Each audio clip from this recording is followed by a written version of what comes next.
She Wow. got closer to me every day, and I welcomed it.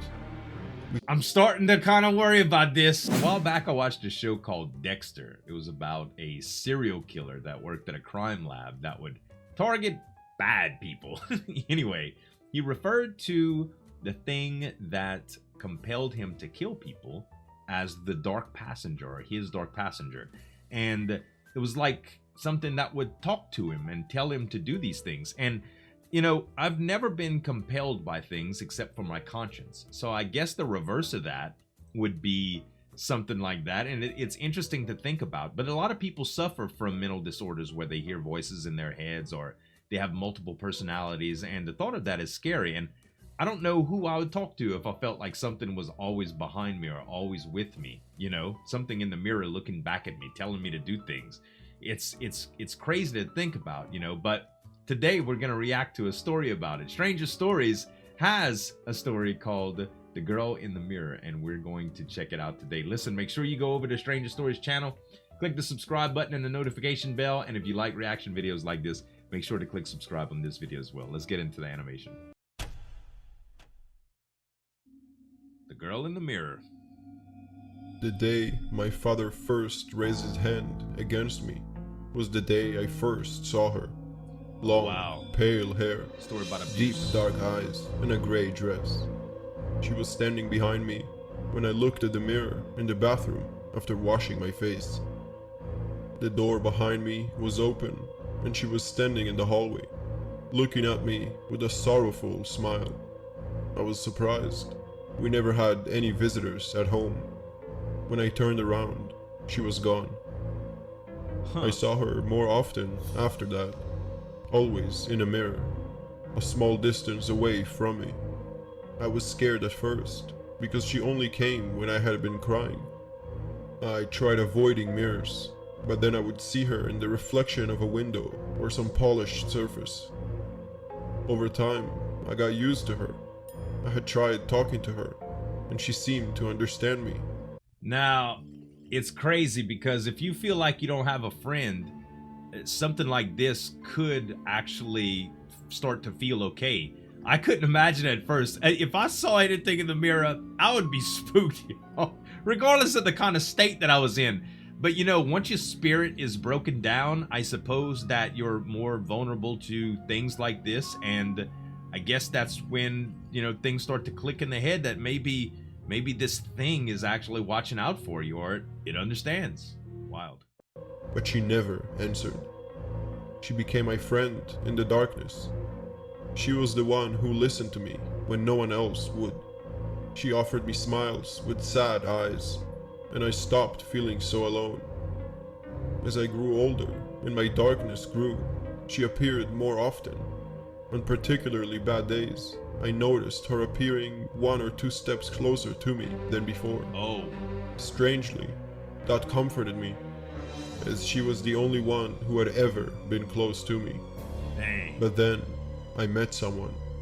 I fell in love, and I fell hard. It was wonderful at first, and the dark days became less and less. My friend left with them. I missed her, because she had always been there for me. Wow. But I felt a strange relief as well. Like when life turns around and it starts to treat you better, it is an exhilarating feeling. A lot of those dark feelings going away. I've noticed every time that I've ever got angry about something, you know, when, you know, there's issues in my family or whatever, and it makes me angry, that I kind of think about stuff that made me happy, you know. And sometimes you have people that have a you know, a hard week at work. They're like, let's go do something fun, you know, and you go fishing or camping or, you know, skiing or whatever you like, and you tend not to think about any of that stuff. It's weird how, you know, just a little bit of chemical, you know, a little bit of excitement can really repress the bad stuff, you know. It meant that I was getting better, saner. Then there was the accident. Oh, It had been no. raining. We had been drunk. Suddenly, I was alone again. God The dang. next time I saw my reflection, she was back. She stayed with me every day after that. I saw her in every mirror. I talked to her, even put up a mirror in my bedroom to have her with me at all times.